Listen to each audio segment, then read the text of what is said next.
So clearly the long-awaited action plan is a work in progress and perhaps is meant to be that, but after 2 years, a lot of people had been expecting more. And what exactly is the federal government committing to in this national action plan for its part? Carolyn Bennett is Canada's Minister of Crown Indigenous Relations. She is with me now. Minister, good to see you again. Thanks for taking time to speak with me. I appreciate it. Well, it's important. Thank you. It is, and thanks for the time again. This action plan, as I've said, has been 2 years in the making. It's a year overdue, and it's really a framework for action, but not action itself. So how are Indigenous women any safer today because of this plan?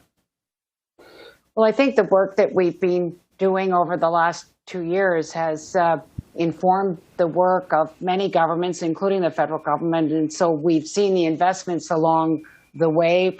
In the fall economic statement in budget 2021, it has allowed shelters in the north. There's been many actions taken.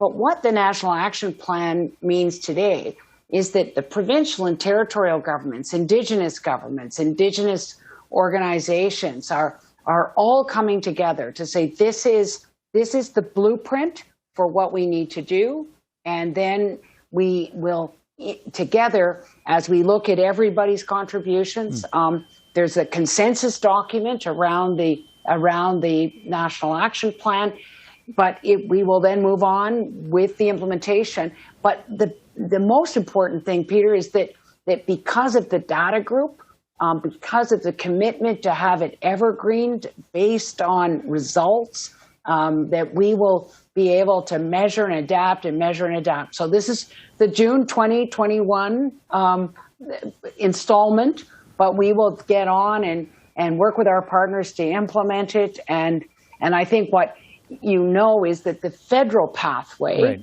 is our contribution to the bigger plan. All the provinces.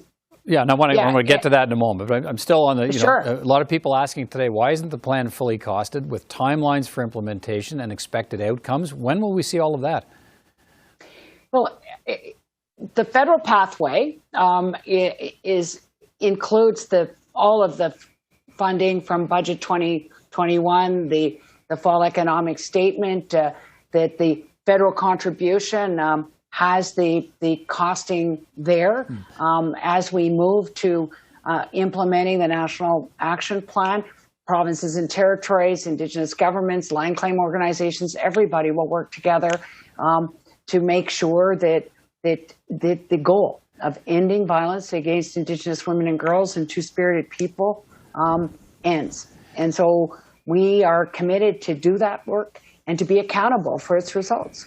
As you know, a number of Indigenous groups have complained that they were excluded from the process, and so they reject the action plan. The Native Women's Association of Canada has now filed a human rights complaint, calling it a plan to have a plan, and calling on the United Nations to get involved and compel you to take immediate action. How do you respond to that criticism?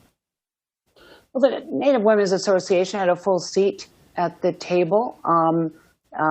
I think that I just want to say the Native Women's Association, Bev Jacobs and Michelle Odette, the people that got us to the Sisters in Spirit, Faceless Dolls Project, so many of these families and survivors have been working for 20 years on this.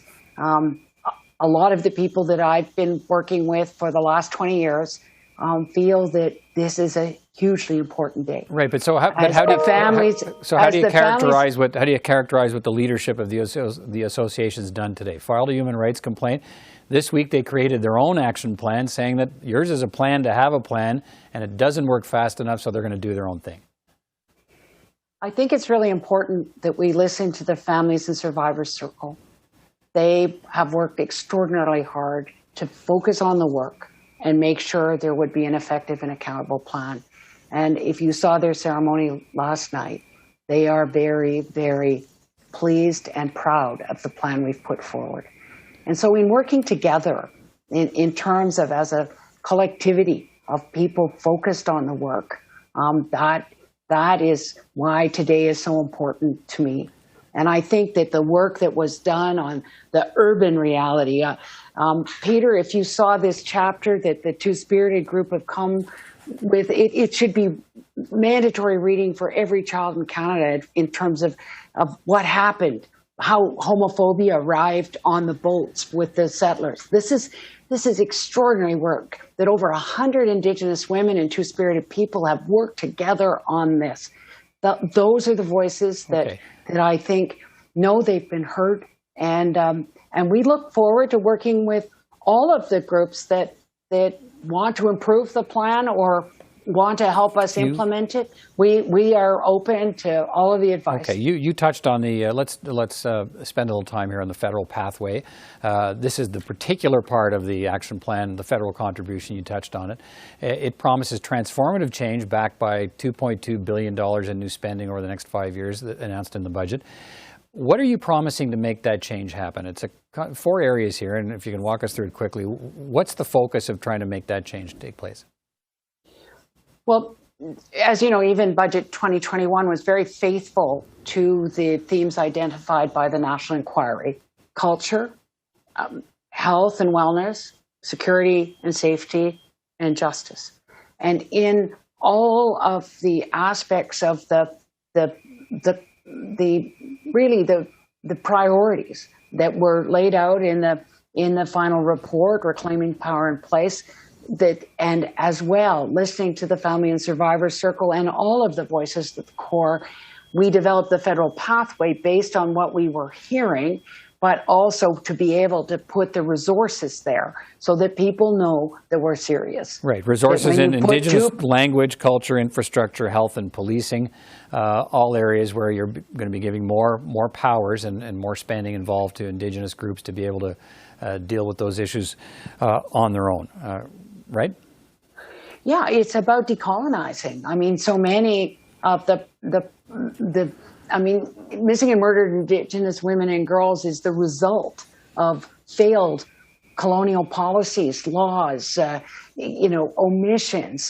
This is from residential schools, as we've so poignantly learned this week, to the Indian Act, where women got disenfranchised or moved to a different community after they married. This is undoing. It's righting wrongs, but it's understanding for all Canadians the importance of decolonizing, the path to self-determination, but also how the access to healing, access to justice, making sure that what we've learned from Joyce Echaquan and the colleges of physicians and nurses, everybody has to be part of this plan. Let me finish on this very quickly. The House of Commons is debating an NDP motion today calling on the federal government to show real reconciliation by dropping legal appeals in court cases that have found in favor of First Nations. So how is reconciliation helped by fighting First Nations in court, fighting children and residential school survivors?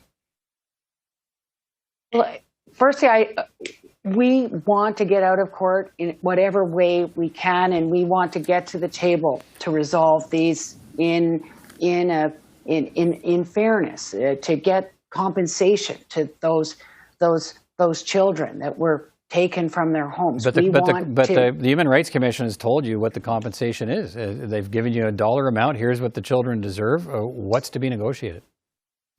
Well, I think, as you will hear from Minister Miller, that what we've heard from the families and the children is that there needs to be their voices in terms of whether somebody was in care for a week or 10 years during which they were abused many times in 14 different homes, that the compensation needs to be commensurate with the harm done. And that's the work we're doing at the table.